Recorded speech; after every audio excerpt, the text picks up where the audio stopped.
1, 2, 3, 4. Almost a weekend and you don't know what to do. Or you just need something fun to listen to. Southside Pod! Yes, we're on the air. Pod. And the gang's all here, all things on the South Side. We're listening to the Southside Pod. Looking for the best Southside breweries. Or you might just need an awesome place to eat. Southside Pod! Mount Greenwood, Evergreen, Southside Pod. Blue Island, Beverly, Payless, and Allsup 2. You're tuned into the Southside Pod. Southside Pod! Oakland, Midlothian, Southside Pod. Oak Forest, Chicago Ridge, Flossmoor, and Bridgeview. You're listening to Southside Pod.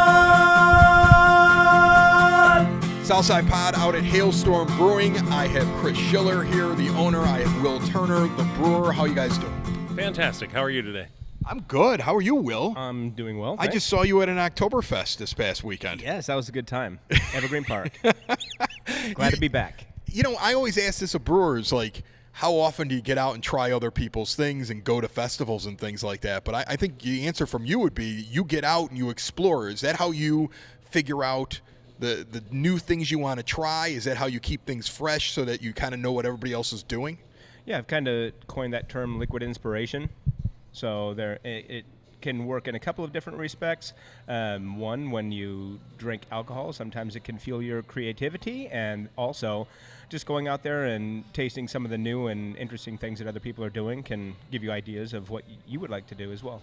Awesome. Chris, you've had this guy here now for a couple of years. I mean, how do you feel now? He's gotten in there. I remember when you first got Will Turner, you were excited, but then it was going to be, let's see, what he does with your already established beers. What's he going to bring in? How have you felt so far?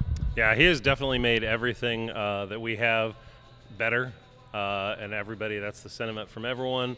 Customers really love all the stuff that he does. Everyone says, this beer was really good, but now it's just fantastic.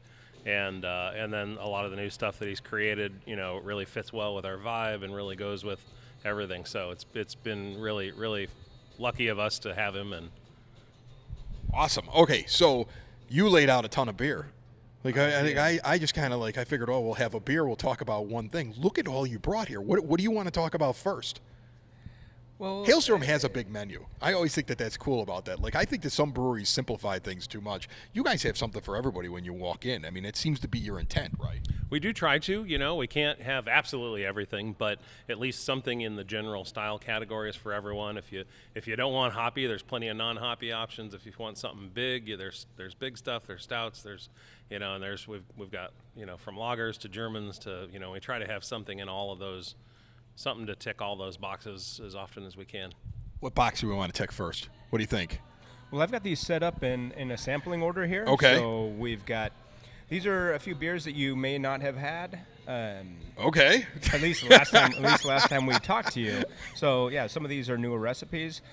This is the Hailstorm Gold. Okay. So in the past, we've given you some Hotel Life. Hotel Life is an American lager. My dad loves Hotel Life. Hotel Life. Every time he knows that I'm coming here to visit you guys, can I come? He gets all excited. He tells my mother, he's like, he needs my help. He needs my help. He can't do all this on his own. And he comes here and he drinks Hotel Life. I bring it to him. I'm probably going to pick up some on the way out the door to make sure I bring it to him. So this is similar to Hotel Life? Yeah. So what we were doing is we got Hotel Life to where it's nice and clean and consistent, and it's, in the mid to high 4s ABV. So that's just a nice American lager. So for the Gold, we wanted to have something with more color, more malt character, a little bit more hop as well. But something is kind of a stepping stone to some of the hoppier beers, because we've always got a lot of pale ales, IPAs, double IPAs, all that kind of hoppy stuff. Yeah, so this feels like a step. This feels like you go from one to the next, and then you'd be a pale ale after that, probably. Yeah, so just wanted to have something kind of between, like a bridge between the Hotel Life and some of the hoppier beer styles that we do. Is that what you're generally trying to do, is bridge people into other styles, because you want everybody to experience what you experience? Trying to get them to branch out a little bit, yeah. What's this guy right here? And this is our alt beer. Oh, I like the So, alt beer. yeah, German style brown. I like this one. I'm glad you brought this back this year. You must like this one too, right? I mean, it's nice to have an Oktoberfest, but then also to have some other style for the season, right? Yeah, I do. I find actually my go-tos are not super hoppy. I like them every once in a while, but if I'm really just going to have a beer every day, I do like something like a red or an alt or something just kind of just clean, a little bit of maltiness, easy to enjoy. Doesn't scorch, a little bit. Some every once in a while, that's awesome, but in general, yeah, that's what I would probably go for. It's got a great color too. And the alt beer is going to be fairly similar in color to our Irish Red, but it does have a little more hop to it and also a little more bitterness in the finish than the Irish Red. That's and awesome. then we brought that out because of our Oktoberfest party that we had. Great weekend, and so we had the Hefeweizen and the alt beer and the Oktoberfest on. And Take Me to Your Leader. Take Me to Your Leader. Yeah, I love that name. It's one of my favorite ones on the south a good side. one. This is a great beer. This really is. I actually just talked about this one on Socks in the Basement this week because I really like when this beer is out. I was excited that you brought it back. So that's an awesome beer. What's this guy right here? Now this one is also a new beer. Another golden one here. It is. Yeah. And actually, I need to grab a can for you. Okay, you go get the can. I'll ask Chris real quick about the food here because I've noticed that the menu does evolve from time to time. Yep. You've been sticking with the smoked wings. I think this time of year is perfect for things like that because, people love that kind of food and that flavor, and you're open for lunch right now. So tell me about the evolution of the kitchen, especially over the summer into the fall. Yeah, so we found a pretty good cadence. We change things now about every 2 months. We were in the beginning doing it weekly, and it was just a little chaotic because no one knew what to expect when they came in, which some like that and others don't, but about every 2 months seems to be a good cycle. That still gives the chef lots of opportunity to innovate. He comes up and, with all kinds of fun new things we're bringing back. We already have like a list of favorites now that people want him to bring back, like a Lotte flatbread and things like that. So it's interesting that it's now has built a reputation of great favorites that people like, and they'll come around again if they're not on when you come in. So I'm always amazed at how much work he can get done in there and the different recipes. It's a small area because you can see how big the kitchen is when you're here, but it's a scratch kitchen, so it's not like he's just like taking food that's already pre-prepared. Like he's making an awful lot back there. don't tell him that. Tell him it's a very large kitchen. Obviously, we know where the complaint has been. You don't have any complaints. You've got lots of room to go I've got a brew lot of beer. space to And I work know with when you back used to there. be at other breweries, it was not a lot of room. So Oh, you yeah. probably you're in heaven. So Oh, tell yeah, me about yeah. this can. Tell me about this beer now.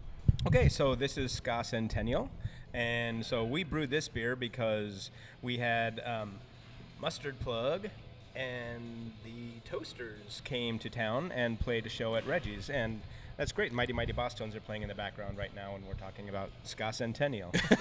So they just came through and played a show at Reggie's. And the Toasters have been around for 40 years. Mustard Plug has been making music for 32 years. And I've been brewing and listening to their music for 31 years. So combined, we've got 100 years of experience. So that's why we called it Ska Centennial. That's awesome. And it is celebrating a century of good music and good beer.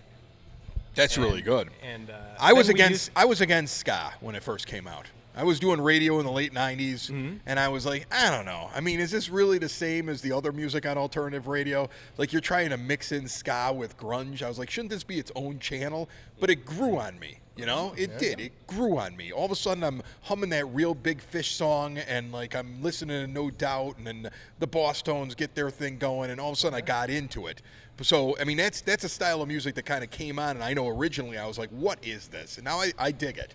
Yep. And, I've been taking them beer and going to their shows for many, many years. And and also because Mustard Plug hails from Michigan, we used Michigan-grown Centennial hops Awesome. in this beer as well. So Very, very cool. Okay, well, was a the little beer is fun that good. we did. The beer is good. It's got a bite to it a little bit, It's after having these two other ones, this one's got more of a bite. It's got more body. It's gonna have more bitterness. But essentially, I talked with some of the guys in the bands and asked what they would want, and they wanted something with hops in it, but they didn't want a 7% Yeah. ABV beer because they're going to drink it while they're playing and everything else. So that's why this comes in at 5.2. You don't want the ska band getting too drunk. You can't play the instruments. No, it doesn't. It gets nasty. No, And so- then it sounds like a fourth grade band trying to do hot cross buns out there on stage. It's not a good thing. Not at all. What's the fourth one here? And then the final one is one Which of our is chili cloudy. beers. Yes, so that is our Cirrus, which is one of our part of the Cloud series that we do. So it is. Does this have a it's hot hazy pepper in pale it? ale, and it's got chili peppers. Oh, in it. I could tell. See, so I've been waiting for this from you because I know you like putting peppers in beers. How long did it take him to convince you to let him put hot peppers in beer? Oh, no convincing. That's he just said that's what we're doing, and we're and we all went with it, and it's been great. So what we do. Oh, the bite on that. What we do in this is we use a blend of chili peppers. So we Yeah. use a lot of more flavorful, mild peppers, and then we have a little bit in there for some heat as well. Oh, there's some heat. But- It's not super hot. I've had ones from you that I sit there and I say that's painful. This one I could drink and I could enjoy. Well, back in the day, we actually, when we did Winthorpe's Ghost, Louis the Reaper, and all that, when you're advertising a specific hot chili pepper, Yeah. you want that bite. Right. But when we're just calling it chili beer, we want someone to be able to drink a pint of it and get the heat at the back end. But There's heat at the back end, so you taste the pepper, which is a great flavor in beer. I'll be honest with you. When you have pepper in a beer, it's a really great flavor. But you always know the bite's coming at some point. Like at some point you're like, there it is. I can feel the heat. I got it in the back of my throat now and everything like that. And so I always judge them as, is it one that I would have in a tiny glass because I want to just try it? Is it one that I would have in a bigger glass? And and this one I think I would have in a bigger glass because I think this one here isn't too harsh for my palate. Normally Right. beer for me is to cool down the hot wing that I just had. Right. Yeah, for sure. But I love it. I mean, it's got a great flavor to it. And I think also when people are eating spicy foods, they mistakenly drink the lightest, blandest beer Yeah. that they can. And I think that you should have a little bit more flavorful beer to go with the spicy food. If you Oh, have yes. flavorful food, and unfortunately the beers that come from Thailand or India or some places where you have really spicy dishes, they're all bland They're always American. light. They're all bland. Yeah, I like light having a lagers. stout with my hot So wings. yeah, Like, it's nice to have a something- yeah. flavorful beer to complement the flavor. IPA at least, something that's got some flavor, some build or something like that when you're having something that's spicy. So, No, excellent beers. These are all incredible here. And and again, you have this big beer hall. And that's what I always describe it to people. You have a big beer hall. There's no televisions. There's no the game isn't on 15 different directions. People sit down and they converse with each other. It's the big long tables like the one that we're sitting at right now. You can see the brewery working. You got the tap room off to the side if people like the intimacy of standing there. You got the patio outside with the fire pit. You bring in some live music on the weekends. You do some fun things during the week. And you got pinball behind us right now. Yeah, I mean this is the vibe here is always cool. And I think that the idea that you have all these different styles of beer make this kind of like a meeting hall. I mean, it's very old school. Yeah, it's definitely the beer hall idea was from the inception to make it that way, and the main goal was not to make it like a restaurant experience where you're seated, you get a run through a cycle, you get a check, you're felt encouraged to move along. We don't want to do that. We want people to come and linger and hang out as little or as long as they would like. Just a place to just like a kind of the true definition of like pub in England, the public house, just a place to or a beer hall in Germany, just a place to come relax and as long as you want. So Yeah, and the other thing is the fact you got your brewer who I see mingle with the crowd every time that I'm here. I always can tell that the brewery's a good brewery when the brewer is not afraid to walk out into the crowd, drink the beer, and talk with people. Like sometimes you don't see that guy. This guy will come walking out and start conversing with people that are walking around the place and be like, do you like this? Do you enjoy it? And things like that. And I think that that's probably why you got into brewing in the first place. Well, it's good to get feedback from your customers, for Yeah. sure. I mean, I like to brew things that I like to drink as well, but yeah, it's very important to get feedback from your customers. You put something else in front of me. I I did. drank 4 beers. You put something else in front of me. You didn't drink 4 beers. You tasted. I tasted them. You tasted Well, 4 beers. if I start pounding them all, I might not get through the interview. But these no, will these all are- get finished, folks. Trust me. These are a couple. No, well, these Yeah. these The are a couple bloopers. of these are a couple of beers Okay. that are in the middle of fermentation. Oh. So that first one, I believe. So that is the Local Harvest. Okay. That is a seasonal beer that we do. So you're still in the middle of putting this together. This isn't out yet. This is right off the fermenter. Right off the fermenter. Yes. Wow. So we grow hops here. So we have estate-grown hops here at Hailstorm. But yeah, because it's kind of a boring industrial building, we decided to grow hops. Yeah. And so we harvested some of the hops. They're used in here. And then there are a few people locally that are growing hops at their houses. And so everyone brought in the locally grown hops. So we put those in to the brew. We are going to dry hop it additionally. So it's not done yet, because I mean, It's not done yet. You could take as you It's- drink it, you're like, okay, it's cloudy, of course, and then it's super smooth. You know, I mean, like, but it there's no feels like it's missing carbonation. a little carbon. Yeah, exactly. There's no yeah. carbonation in the last two samples because they are fermenter samples. This will be bright and it will be carbonated, but it's going to be about a 6.5% IPA. But it is made with locally grown hops, and it is also supplemented with some commercially grown whole cone hops as well. So what are you looking for as a brewer when you try out something that's not fermented? I mean, is that the taste test to be like, okay, it worked up to this point? Are you looking for something where you say, okay, now I know what I want to add? Because there must be a reason why you would have it straight from the fermenter and try it. Well, we're tasting it all the way through to make sure that everything is tasting clean, that there's no infection or any off flavors, So, yeah, we're tasting it all the way through the process. Well, that's good, because, I mean, I understand that things can get dirty. I had a pool this year that ended up with bacteria in it or some kind of weird fungus, and it took won't happen in took our me like a beers. month to get it out of there. So, I mean, I'm glad you're testing things as you go along. I know that doesn't happen to your beers. Well, and I'm not going to drink your pool water either. Well, you shouldn't. It's disgusting, as I just described. All right, so this, I mean, so far, so good. That's what I would tell you on it. Yep. Yeah, for sure. I was just taking a gravity reading on Awesome. it today. Okay, and then this is a different and then one? We'll dry hop it again. And then if Chris would like to talk about this Oh, beer. okay. Go ahead. So this one is an old favorite. It's one of our very first of our original 5 beers, and we've gone through about a year and a half hiatus on it and not brewed it, and we are bringing it back, and it is Crash Test Dummy, the Belgian Triple. And a lot of people are excited for this beer, and it's come out. Actually, it's one of the beers too that we help make us be known for, like, high gravity or strong beers. And this one actually finished higher than even some of the past ones. I think we're at 10.3 easily now at that point. It was kind of funny, like, I think it was like a week ago, we had a label made, and Will said, it keeps fermenting. We're gonna have to change the label. It keeps going up. So we had like 9.5. Oh, now it's 9.8. Oh, now it's 10 point. And 10.3, I think, is where we settled at with the label. It probably could have been a hair higher. I don't know, but I think that's about where it's at. That is, I know a lot of people are excited for that. It's basically a Belgian triple style. There's a lot of, like, Westmalle triple is a famous example of that. All the Trappist breweries, I think, make a triple. It's basically a higher gravity than a double, but it's a light color rather than a dark color. So the Belgians are funny. They go light, dark, light, and I think dark again for a quad. Right. But this is a triple. They spell in Belgium Tripel. Probably say it different, right? Tripel or something like that. But anyway, it's got lots of, like, the phenolic Belgian-y notes from the yeast. It's really just a delicious beer. We really hope everyone's excited and comes try this soon.